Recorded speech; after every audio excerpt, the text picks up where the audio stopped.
Yo, what up? It's the Pickleball Lab Coaching Podcast.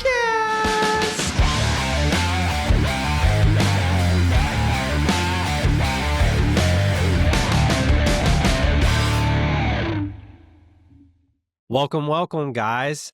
I am Josh Mackens. And I'm Elliott Kindred. And this is the Pickleball Lab Coaching Podcast. Really excited to jump on with you, Elliott, and do this and try and help people get a little bit better at pickleball. How are you doing today? I'm good, man. It's almost New Year's Eve tomorrow. So Yeah. Me and my girlfriend are going to New Orleans tomorrow. So that's awesome. We leave early in the morning and I do like a 3 or 4 day trip and get away from everybody, take some break from pickleball, rest my body, you know. Man, I think sometimes for me it's the mental break that's even more important, you know. It's crazy. You never think about it because I mean, you start out playing so much and then, you gradually play more, and then all of a sudden you need a physical and a mental break, but it's definitely important to take days off for sure. Absolutely. Yeah, we're actually headed to Phoenix tomorrow for my wife's best friend's wedding, and we're doing a pickleball tournament. Pickleball is obviously super popular right now, and this is a bunch of, late 20s, and there's going to be like 40 of them just in this pickleball tournament that's just wedding centric. So pretty cool how universal pickleball is at this point. That sounds super fun. Yeah. So speaking of the universality of pickleball, common to that as well is people wanting to get better at pickleball, right? And that's really what this podcast is about. It's a coaching podcast to come on, probably once a week or so, and just kind of help answer questions, common questions for people, and help give you guys a little bit of direction, because it's, especially when you're trying to get better, there's a lot of opinions floating out there. It's really hard to know exactly what to do, and we're trying to help you guys with that. So let's go and jump right into some questions. Elliott, why don't you go ahead and fire off the first one? No, I definitely agree. I mean, it's nice to build a community and grow together. And I think it just makes you better pickleball players, but also just better people in general. So I love this idea. Couple questions I have is, so in your opinion, what's the fastest way that I guess you can level up, especially if you're just starting out? Yeah. That's a really good question. And I actually been thinking about this a lot with the coaching, with the students that I have right now. Because it used to be for me, it was all strategy focused. And I'm not knocking strategy at all. It's super, super important. When you get a ball hit to you, you got two decisions to make: what ball to hit and where to hit it. That's the strategy component.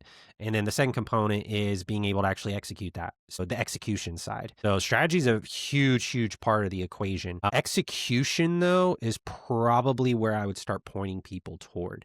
And what that means at a 2-0, 3-0, even up to a 5-0 level, is you can make the wrong decision, but hit a really good ball and still win the point.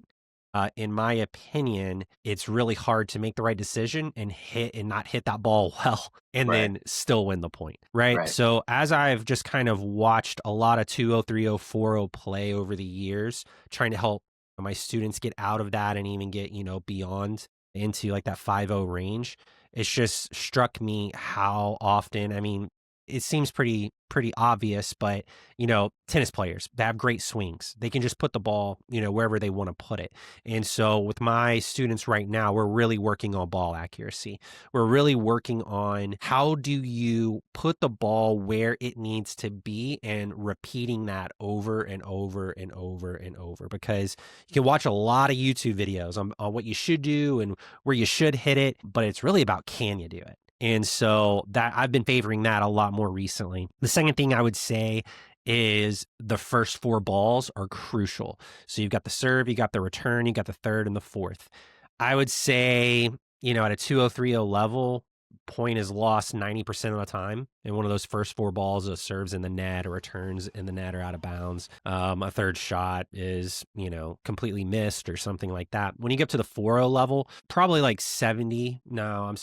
would say probably, 30%, it goes way down. But if you factor in when the point was actually lost, so maybe the point was lost on the 8th ball, right? So, someone hit a reset and then you just, clunked it out of bounds, right? That ball actually, it was lost on the 8th, but it was probably lost on your 4th shot because you didn't put enough pace. You didn't hit the space. You hit way in front of them instead of hitting at their feet. So even if the ball is not really lost in those first 4 balls, the point was probably lost in those first 4. And it just started a chain reaction to where you lost it at some point, right? So I would tell everyone you got to get better at your serve, your return, your third, and your fourth. And if you can win those 4 consistently, and the good news is on each side, you're only responsible for 2, right?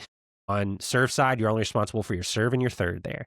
On return side, you're only responsible for your return and your fourth. But if you can get really good at all 4 of those shots, you're going to have a massive leg up on people. And then I would say in order to do that, you need to get a really good drive. Your serve is a drive. Your return is a drive. Your third shot can be a drive. And then your fourth shot is typically a volley, or, it bounces and, you can speed up.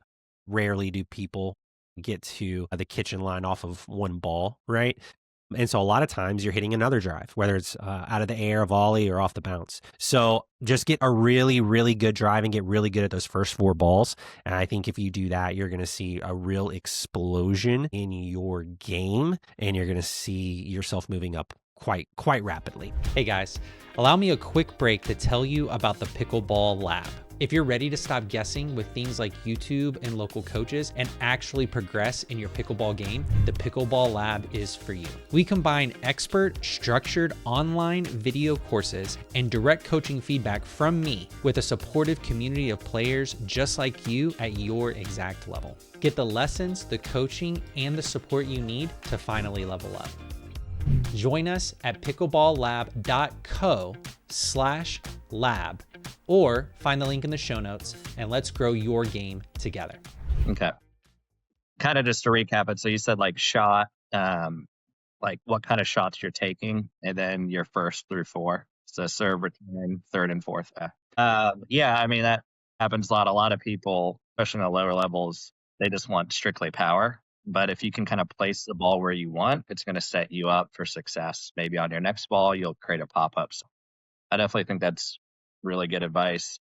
Another thing, a follow-up on that is, I'm a part of a bunch of clubs in the area, and, I do see people drilling, but not a lot of people drill their serves and returns. Like how does that set you up for success? Like more specifically, like starting a match at a tournament or an open play or just rec? Like, how does that help you? Yeah, it's a fantastic question.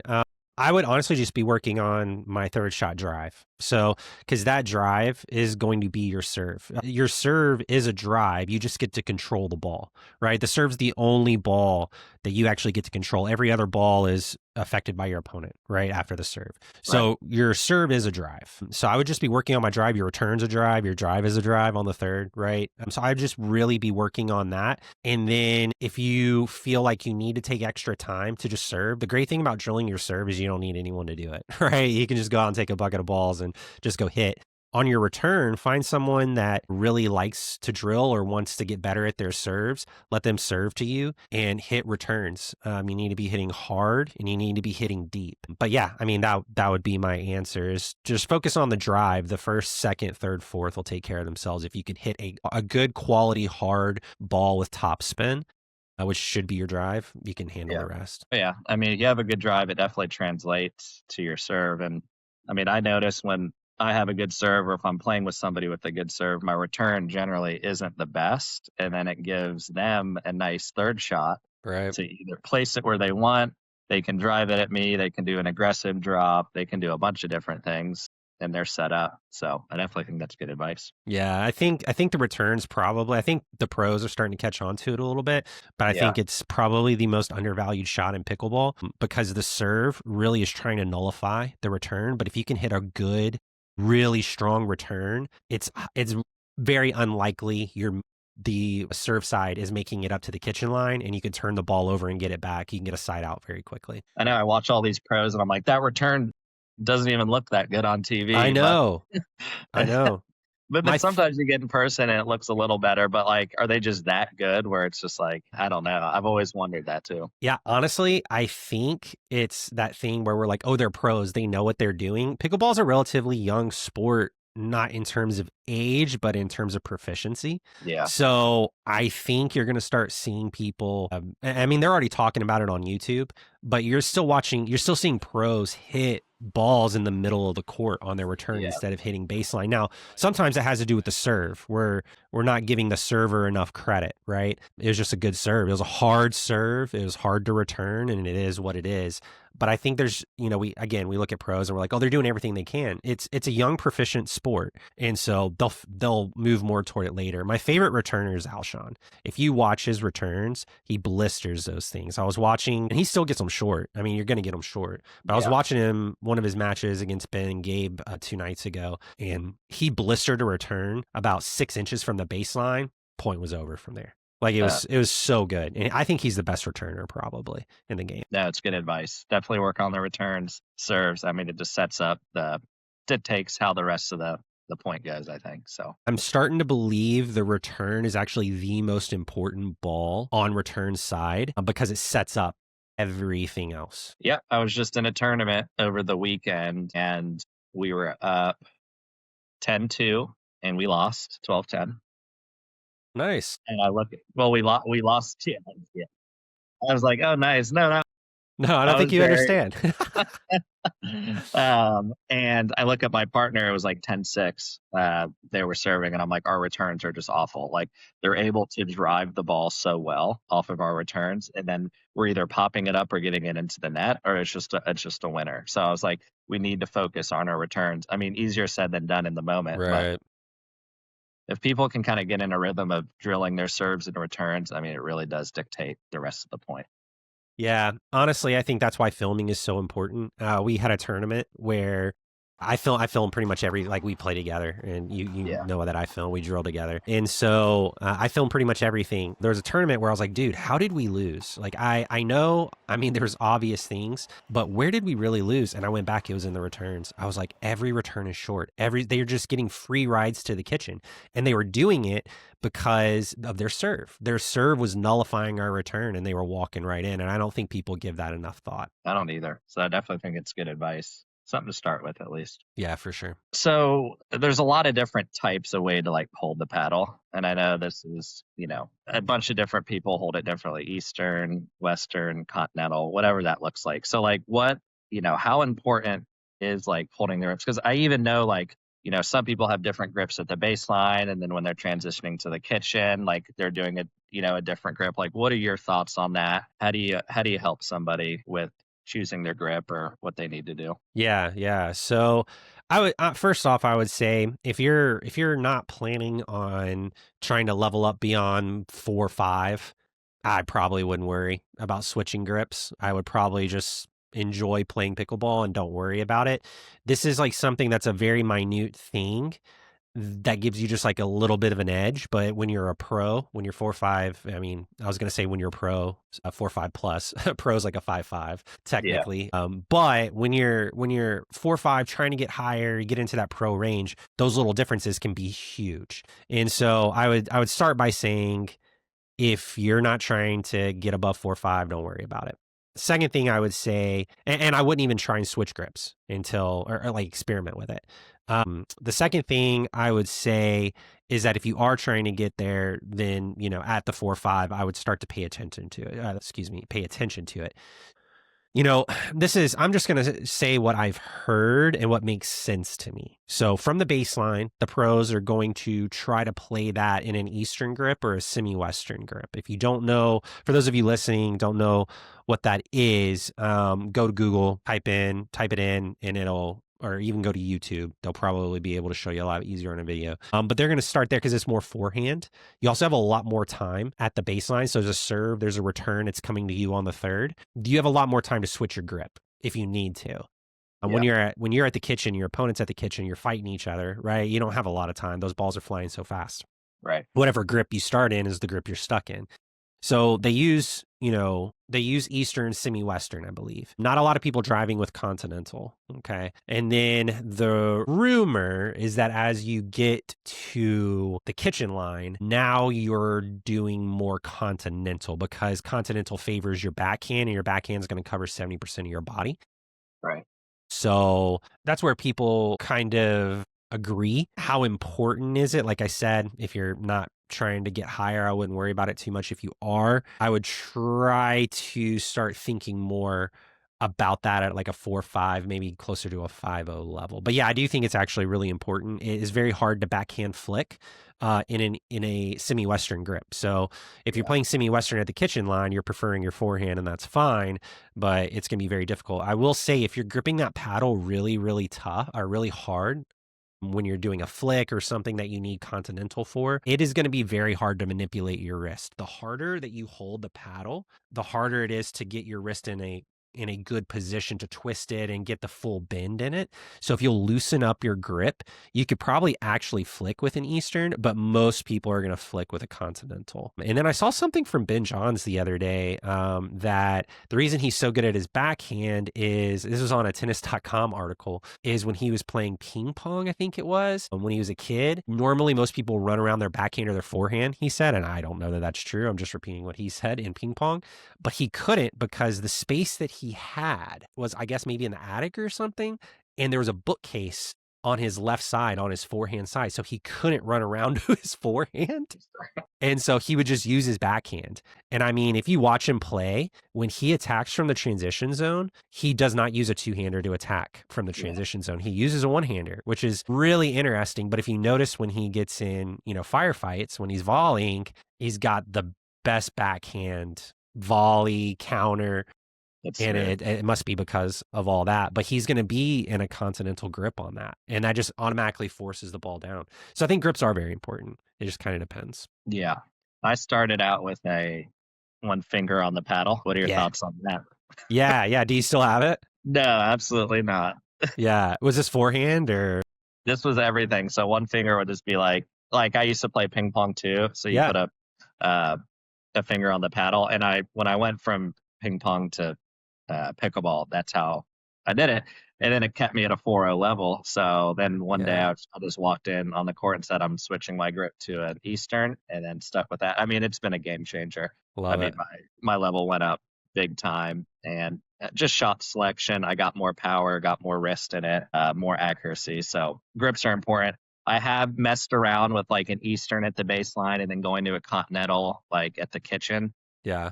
I've drilled a couple times that way. I think it is important to I'd say get up to a 5, get up to a 5-5, master that with one grip, and then maybe mess around a little bit to give you a little bit more advantage if you're playing qualifiers and things like that. But grips are definitely important. That kind of makes me think too, because I mean, we're seeing a lot of choking down on the paddle or up, whatever it is. Choking up on the paddle. So what are your thoughts on that? Because a lot of people are doing that at the kitchen. And I've messed around with that too, but I just wanted to kind of see what your thoughts were. Yeah. So running back to the grip question real quick. Yeah. So I use a semi-Western from the baseline, not necessarily by choice. That's just how I've always hit it. And so that's how I hit it now. When I get, and I think I'm in the vast minority, so you probably shouldn't be doing what I'm doing. But when I stay there, even when I'm at the kitchen. But when I use my backhand for everything, but when I get a flick, I do twist my grip to get more into a Continental position, and I flick and volley, from that spot. But I'm able, that just came naturally over time. So I don't think it's something you need to really focus on. I think your brain just goes, I need an advantage here. Let me switch. And then it'll just come over time. With my two-hander, that's really interesting because I put the paddle. So let's say I'm in transition zone, I'm moving up, it's on their fourth ball right there at the kitchen line. And they took a bounce, right? So my drop, let's say I hit a drop, the drop bounced and they're about to drive their fourth, right? I'm sitting there and I'm preparing for the fact that I might have to volley. So I've actually got my paddle in both hands and I've got my forehand, my right hand, because I'm a righty, I've got my forehand in semi-Western and I've got my left hand in Continental, so that if they go to my backhand, I just loosen my right hand, keep the grip with my left, and then switch my right hand to Continental, right? Yeah. And then if they hit to my forehand, then I obviously just let the paddle go with my left hand, and I'm already in semi-Western. And then when I flick, I think I'm actually in Eastern now that I think about it, but I have to really loosen my wrist to get it. So I'm not ideal. Again, the ideal, I think the pros are going to say, is drive Eastern or semi-Western, then get up to the kitchen line and play Continental, dink Continental, which is crazy to me. I heard JW actually dinks Eastern. That makes more sense to me. I don't know, but that's just what I've heard. And then your second question, Yeah, what was your second question? Yeah, choking up. Oh, that's right. I haven't played with that. Mm-hmm. I've got so much I'm fixing right now that I feel like I just can't add anything to it. But the rumor is that it drops your swing weight, which is a fancy way of saying it just makes you're able to swing the paddle much quicker because it's not as heavy, right, toward the center. But the only person I know that does it is Gabe Tardio, but apparently it's like the new thing. You said you tried it. What'd you think? Well, I guess the idea is you have faster hands, right? Right. And maybe a little bit more control, because I mean, in pickleball, you want to keep your elbows, your arms close. You don't want to have big swings. So like I do like it's like right here, and I don't have the extra handle where it can just like maybe go this way or take a weird trajectory off the paddle. Yeah. So here, and I'm like it. I do feel quicker. I had a tournament coming up, and I was just messing around, and I'm like, okay, don't do anything before you play this tournament. But I think that's something I'm going to focus on next year. Is probably choke it up on the paddle a little bit more. But I don't know. It's hard. It almost has to be like a subconscious thing when you're changing your grips like midpoint. Like I don't want to think about it too much and then mess myself up. So yeah, I think your brain automatically does it when it feels like it has an advantage. And so if you're not used to it, you might have to force yourself to choke up. If you're trying, really what we're talking about now is mind hacking, right? Like you want to improve on something. So like a friend of mine that you and I both know has a hard time, and I did too, hitting my two-hander in the middle when I was trying my two-hander because I was much more used to my backhand, but it was just muscle memory, right? But as soon as I hit a two-hander through the middle that I normally would hit with a one-hander, I was like, okay. And it was much easier to remember after that because my brain associated it with a benefit. Yeah, so I think, that's really the mind hack of it, right? Is like, how do you actually, improve quicker? It's by getting your brain to believe there's a benefit, right? Yeah. And so, I don't know that I'm going to be changing it anytime soon, but I think it does make sense. And when you said something about shorter swings, it did make me think if I was a coach and someone was taking huge swings, if I was a coach, I am a coach. If I was coaching someone and they had a really hard time not taking big swings on volleys, I might make them choke up on purpose because that would make their brain go, don't swing so big, like stay right here. So actually, I think I might use that with my students as like a coaching thing. So I'm glad you brought that up. I'm gonna try that. Yeah, you don't need a lot in this sport. It almost less is better.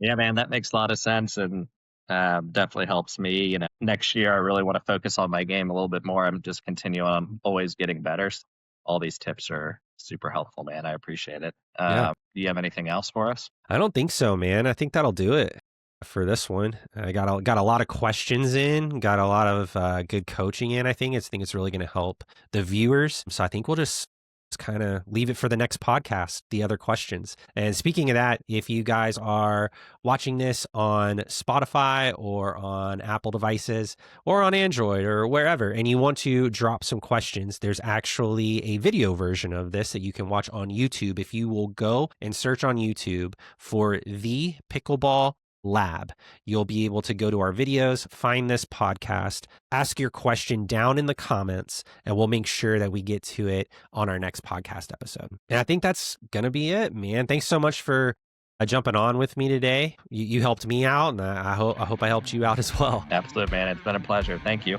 Yeah, dude. Good to see you. Have a good time in New Orleans, and we'll see you next time. Yep. Sounds good, man. I'll see you. All right, buddy. See you.